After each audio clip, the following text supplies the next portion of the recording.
하나님의 말씀 함께 보겠습니다. 시편 140편입니다. 시편 140편 1절부터 13절까지 제가 그린 구약성경 904면쯤에 있습니다. 1절부터 13절까지 함께 한 절씩 교독하겠습니다. 여호와여, 악인에게서 나를 건지시며 포악한 자에게서 나를 보존하소서. 그들이 마음속으로 악을 꾀하고 싸우기 위하여 매일 모이며 뱀같이 그 혀를 날카롭게 하니 그 입술 아래에는 독사의 독이 있나이다. 셀라.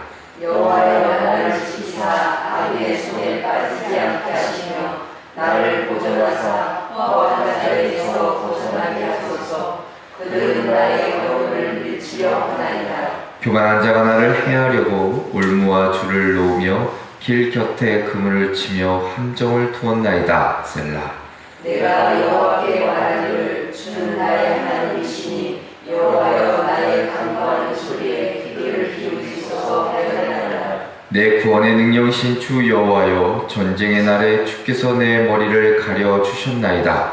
여호와여, 악인의 소원을 허락하지 마시며 그의 악한 꾀를 이루지 못하게 하소서. 그들이 스스로 눕힐까 하나이다. 셀라. 나를 애워싼 자들이 그들의 머리를 들 때에 그들의 입술에 재난이 그들을 덮게 하소서. 뜨거운 숯불이 그들 위에 떨어지게 하시며 불 가운데와 깊은 등에 흘러가려고 빠져 다시 일어나지 못하게 하소서. 악담하는 자는 세상에서 굳게 서지 못하며 포악한 자는 재앙에 따라서 패망하게 하리이다. 내가 알거니와 여호와는 고난당하는 자를 구원해 주시며 공평한 자에게 정의를 베푸시리라. 함께 읽겠습니다. 진실로 의인들이 주의 이름에 감사하며 정직한 자들이 주의 앞에서 살리이다. 아멘. 오늘도 이 새벽에 주님전에 나오신 우리 성도님들과 그 영상으로 이제 함께 예배하시는 우리 한영의 가족들 위해 하나님의 위로와 평안이 가득하시기를 먼저 주님의 이름으로 축원합니다. 오늘 말씀의 제목은 여호와여, 나를 지켜주소서입니다. 여호와여, 나를 지켜주소서. 우리는 살아가며 때로는 설명할 수 없는 악의 현실과 마주할 때가 있습니다. 단지 개인적인 고난이 아니라 의로운 이들이 이유 없이 고통당하고 악한 자들이 참 교묘하게 이익을 얻는 세상을 바라볼 때 우리의 신앙 자체가 깊은 흔들림과 시련을 겪을 때가 있습니다. 시편 140편은 그러한 현실을 정면으로 마주한 한 신앙인, 구체적으로 기름 부음을 받은 다윗 왕, 그 다윗 왕의 고통과 기도를 담아내고 있습니다. 이 시편은 다윗의 시로 전통적으로 사울에게 쫓기던 그 시절에 기록되었던 시편이기도 합니다. 이 시기의 다윗은 하나님의 약속을 분명 받은 자였지만 세상의 그 현실은 그를 악인들의 덫 속에 몰아넣고 심히 역경과 어려움 가운데 처하도록 만들었습니다.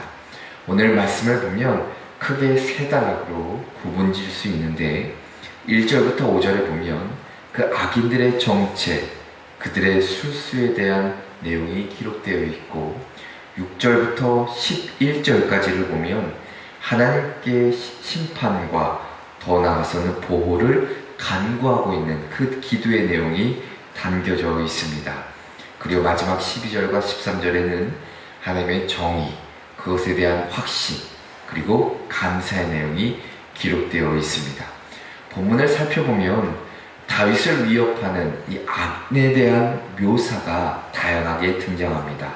1절에는 포악한 자, 2절에는 싸움, 3절에는 독사, 5절에 보면 사냥꾼의 올무나 줄의 이미지를 통해 악인에 관한 특징을 설명해주고 있습니다. 이들로부터 다윗은 끊임없이 반복적으로 하나님의 도움을 구하고 있습니다. 1절에 보면 나를 보존하소서, 4절에 보면 벗어나게 해달라고, 6절에는 그 소리, 간과한 소리에 귀를 기울여 달라 기도하고 있습니다. 특히 4절에 보면 나를 지키소서라는 다윗의 기도가 우리는 엿볼 수 있는데, 기도를 단순한 보호 요청이 아니라 어찌 보면 자신의 삶에 대한 아주 생존에 대한 간절한 외침이자 하나님의 세밀한 돌보심, 그 간섭하심을 간절히 구하는 부르짖음이기도 합니다. 자, 근데 흥미로운 점은 다윗이 단 한 번도 원수에게 직접 보복하거나 맞서 싸우겠다고 말하지 않았다는 점입니다. 원수들의 계략을 낱낱이 알고 있음에도 불구하고 내가 대신 맞서 싸우거나 그들에게 보복하는 것이 아니라 도리어 하나님의 심판, 그 정의에 모든 것을 맡기는 것을 볼 수 있습니다. 오늘 우리는 다윗처럼 어떤 육체적인 공격이나 적들의 칼날을 피하는 삶을 살지는 않지만 신앙을 지키며 살아가는 것이 점점 힘들어진 시대를 살아가고 있습니다. 그래서 그 속에서, 그러한 삶 가운데 하나님의 백성은 여전히 보호받아야 될 존재, 또한 하나님의 돌보심이 필요한 존재로 살아갈 수밖에 없습니다. 그래서 우리의 기도가 오늘도 여호와여 나를 지켜주소서라는 기도가 우리가 꼭 필요하다는 것이죠. 다윗이 오늘 시편을 통해 보여준 믿음은 단지 하나님을 향한 도움을 구하는 것을 넘어 하나님의 정의에 대한 굳건한 확신, 그리고 하나님께 자신의 원통함을 내어 맡기는 신앙의 태도를 보여주고 있습니다. 그의 입술에는 불평이 없고 그의 손에는 보복이 없습니다. 대신 그의 무기는 기도였고 그의 피난처는 하나님이었음을 볼 수 있습니다. 우리의 삶 역시도 그리 평탄치 않은 우리의 삶일 텐데, 수많은 세상의 도전과 위협 가운데서 우리를 보호하시는 그 하나님, 오늘 다윗이 고백하는 그 하나님은 어떤 분이신지를 함께 말씀을 통해 살펴보고 기도의 제목을 얻고자 합니다. 그 첫째로 우리 하나님은 바로 우리의 간구를 들으시는 분이다 라는 것입니다. 하나님은 우리의 간구를 들으시는 분인데, 자, 오늘 1절의 말씀을 보면 여호와여 악인에게서 나를 건지시며 포악한 자에게서 나를 보존하소서. 다윗의 간절한 외침으로 시작됩니다. 건지시다, 단순히 어떤 구조를 의미하는 것이 아니라 심각한 위협에서 즉각적으로 구출해 줄 것을 요청하는 아주 절박한 탄식입니다. 마치 깊은 물에 빠진 사람이 살려달라고 외치는 것과 같은 표현입니다. 이 단어는 출애굽기를 보면 이스라엘 백성이 애굽에서 하나님께 부르짖을 때, 구해달라고, 건져달라고 부르짖을 때 사용된 단어와도 유사합니다. 그러니까 다윗은 지금 목숨을 건 신앙의 자리에서 하나님께 도움을 구하는 겁니다. 본문 2절에 보면 이렇게 기록하죠. 그들이 마음속으로 악을 꾀하고 싸우기를 날마다 모이오며 라고 기록됩니다. 그러니까 여기서 마음속으로 꾀하다, 단순한 생각을 의미하지 않아요. 이 구절은 아주 친밀하게 그들이 계획했고 의도적이고 지속적으로 악이 자신을 괴롭히고 있다는 것을 표현하는 말씀입니다. 자, 오늘날 우리는 세상 속에서 많은 악함을 보고 있습니다. 하지만 다윗이 묘사하는 악인은 단지 죄를 짓는 자가 아니라 하나님의 뜻을 따르려는 그런 성도들을 겨냥하고 공격하는 자들입니다. 이런 자들은 다윗의 시대에도 있었고 지금 우리 삶 속에도 여전히 존재합니다. 교묘한 언어, 음모로 성도들을 넘어뜨리고자 하는 그들 앞에서 다윗은 자신을 방어하려 하지 않고 도리어 기도의 자리로 나아갑니다. 다윗은 악인의 혀를 뱀같이 비유하기도 합니다. 그 입술 아래에 독사의 독이 있다고 고백합니다. 이 표현이 단순한 은유가 아닙니다. 독사의 독이라는 것은 고대 근동 문화에서 보면 거짓된 언어입니다. 치명적인 말의 해악성을 상징해요. 그러니까 다윗은 외적인 칼날뿐만이 아니라 악인의 비방, 수많은 음해, 거짓된 공격이 너무나도 많았던 겁니다. 그것으로부터 구해달라 오늘 기도하고 있는 것이죠. 자, 5절에도 보면 교만한 자가 나를 해하려고 올무와 줄, 길 곁에 그물을 치고 함정을 투었나이다. 올무, 줄, 그물, 함정 모두 사냥꾼의 도구들입니다. 그러니까 다윗이 처한 상황이 단순한 곤란한 상황이 아니에요. 아주 명확하고 조직적인 위협입니다. 다윗은 사울의 추적자들이 얼마나 그를 치벽에 따랐는지, 그리고 그 주변에 보면 간언하는 악한 자들의 숨겨진 덫이 얼마나 많았는지, 그러나 그것에 대응하지 않고 하나님께 의지하며 하나님께 구하는 다윗의 모습을 발견할 수 있습니다. 자, 우리도 살아가면서 다윗처럼 설명할 수 없는 고통, 공격을 받을 때가 있습니다. 단지 믿음을 가졌다는 이유 하나만으로도 수많은 음해와 수많은 유혹과 미혹이 따를 때가 있다는 것이죠. 그럴 때 우리의 반응이 어떠해야 될까? 억울함을 풀기 위해 맞서 싸우고 싶은데, 그런데 오늘 본문은 우리에게 들려주는 겁니다. 하나님께 맡길 곳을. 하나님은 너의 그 간구, 그 부르짐을 듣고 있다는 것을 깨닫게 하십니다. 다윗은 악인의 꾀를 꿰뚫어 보았지만, 알았지만 자신의 손으로 그것을 보복하려 하지 않았습니다.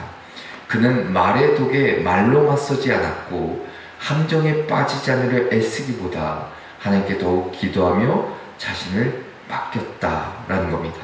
그래서 기도라는 것은 오히려 현실을 도피하는 것이 아니라, 기도는 현실의 가장 깊은 위협 앞에서 선택하는 믿음의 반응이라 할 것입니다.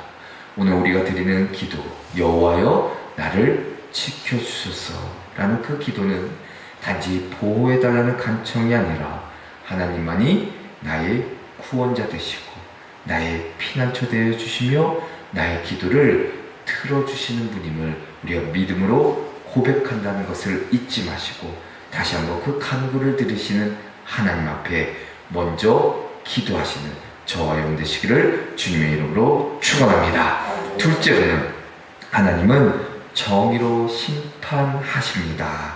하나님은 정의로 심판하시는 분이다 말씀해주고 있습니다. 오늘 본문의 중간 대목에서 다윗은 더 이상 악인의 실상을 고발하는 데 그치지 않고 하나님의 공의로운 개입을 또한 기도하고 있습니다. 6절에 보면 이렇게 먼저 기도하죠. 여호와여 내가 주께 말하기를, 여호와여 내가 여호와께 말하기를 주는 나의 하나님이시니 여호와여 나의 간구하는 소리에 귀를 기울이소서라고 고백합니다. 내가 여호와께 말하기를 주는 나의 하나님이시다. 어찌 보면 이 표현은 히브리어 원문을 보면 내가 하나님이 나의 하나님이시다라는 고백이 먼저 나옵니다.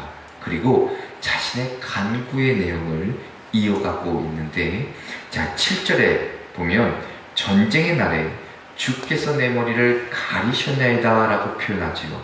하나님의 보호하심에 대한 고백입니다. 머리를 가리셨다라는 말은 단순한 은유를 넘어 그 시대에 투구나 방패로 급수를 지키는 행위를 의미합니다. 하나님께서 다윗의 가장 치명적인 위협, 머리겠죠. 머리인데 그를 그것으로부터 지켜주셨음을 강조하는 표현이죠. 어찌 보면 다윗은 과거에 경험했던 그 구원의 체험을 되새기며 현재의 그 치명적인 위기 속에서도 하나님께서 보호해 주실 것을, 방패되어 주실 것을 다시 한번 호소하고 있습니다. 자, 더 나아가서는 8절에 보면 악인의 꾀가 성취되지 않기를 간절히 기도하죠. 앞서 얘기한 대로 여기서 중요한 점은 다윗이 직접적으로 보복이나 공격을 기도하지 않는 것입니다. 단지 악한 꾀를 이루지 못하게 하소서 그들이 스스로 높아질까 하나이다 라고 말하고 있습니다. 오히려 단지 이 스스로 높아진다라는 것은 자만심을 말하는 것이 아니라 하나님의 통치를 무시하고 자신들을 신처럼 여기는 교만을 뜻합니다.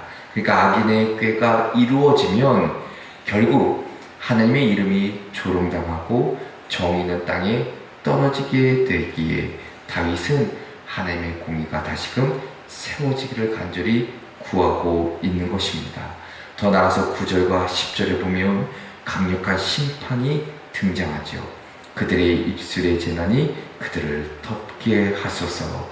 악인들이 한 말과 그들이 퍼뜨린 거짓과 비방이 결국 그들에게 되돌아오기를 간구하는 기도가 있고, 더 나아가서는 뜨거운 숯불이 그들 위에 떨어지게 하시며 불 가운데와 깊은 웅덩이에 빠지게 하소서.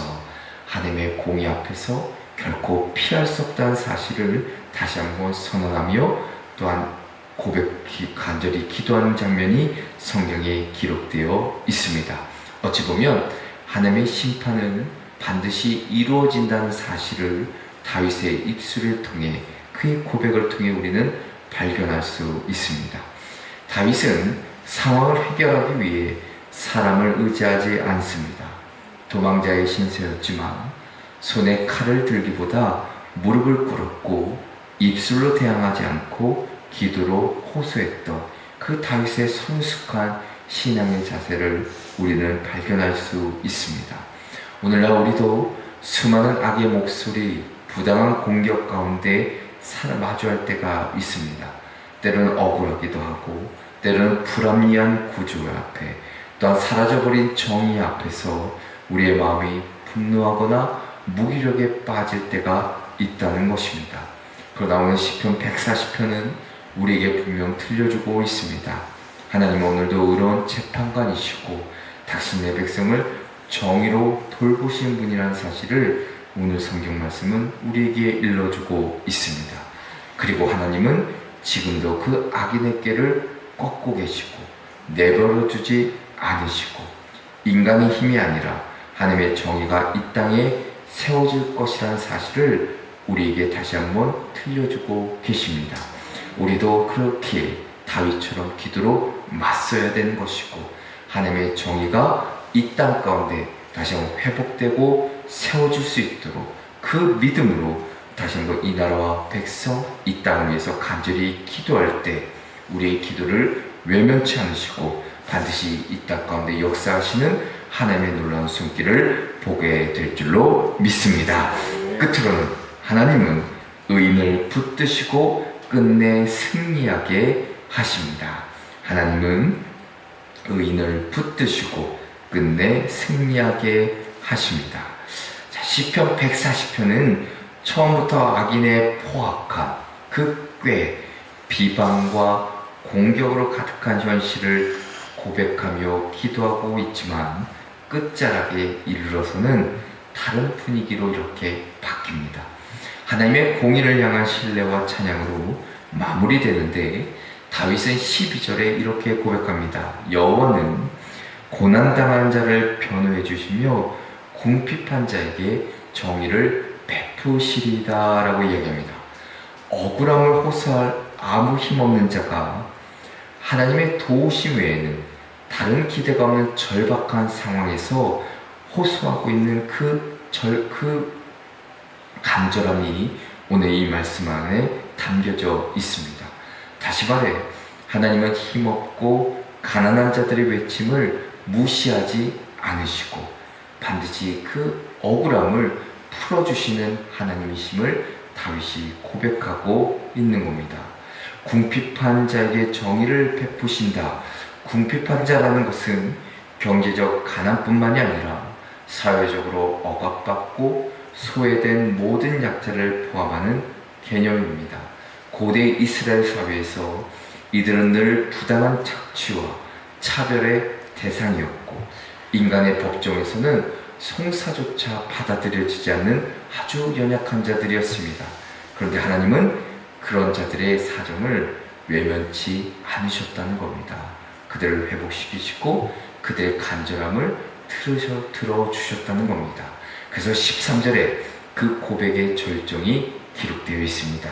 진실로 의인들이 주의 이름에 감사하며 정직한 자들이 주의 앞에 살리이다라고 이야기합니다. 그러니까 다윗은 지금 세상이 악이 아무리 거세게 몰아쳐도 결국 의인은 하나님의 임재 앞에서 감사와 찬양으로 살아가게 될 것을 믿음으로 선포하고 있습니다. 그러니까 다윗은 악인의 그 포악함 앞에서도 절망하지 않는 겁니다. 오히려 기도의 자리로 나아갔고 그 간구의 끝에는 확신과 감사의 노래로 마무리하고 있습니다. 상황이 변했기 때문이 아니라 하나님이 변치 않으신 분임을 그는 알았기 때문입니다. 그것을 믿었기 때문이죠. 정의 하나님, 공의의 하나님, 반드시 악인들을 꺾으실 하나님, 그리고 우리의 간구를 들으시고 역사하실 하나님을 다윗은 믿었기 때문입니다. 사랑하는 성도 여러분, 우리가 살아가는 삶이 이와 다르지 않을 것입니다. 현실에도 수많은 위협과 불의가 존재하고 억울하고 설명되지 않는 고통 속에서 우리는 종종 하나님의 부재를 느낄 때가 있습니다. 하지만 오늘 시편은 분명히 우리에게 말씀해주고 있습니다. 하나님은 의인을 버려두지 않으시고 끝내 주의 앞에 감사하며 살게 하신다는 것을, 우리의 눈에 지금 보이지 않더라도 하나님은 결코 의인의 눈물을, 그 간구를 헛되이 여기지 않으시고 반드시 역사하신다는 사실을, 그렇게 오늘 우리는 이렇게 고백하며 하루를 살아내야 됩니다. 여호와여 나를 지켜주소서. 이 기도가 오늘 하루 우리 입술의 고백이 되시기를 주님의 이름으로 축원합니다. 기도하겠습니다. 사랑과 공의의 하나님 아버지, 오늘 다윗의 고백을 통해 포악한 자들의 꾀와 그 위협 속에서도 오직 주의 이름을 의지하며 기도로 나아가는 저희들 되게 하여 주시옵소서. 우리의 삶에도 설명되지 않는 고통이 있을 때 있고 억울한 비방과 감당하기 힘든 역경이 있지만 그 속에서 불평하지 아니하고 다윗처럼 주 앞에 엎드려 간구하는 저희들 되게 하여 주시옵소서. 그리하여 우리를 지켜주시고 우리를 보호하여 주시며 수많은 유혹과 미혹 속에서도 주님의 강한 손으로 우리를 붙잡아 주시고 인도하여 주시옵소서. 도우실 줄 믿고 주 예수 그리스도의 이름으로 기도합니다. 아멘.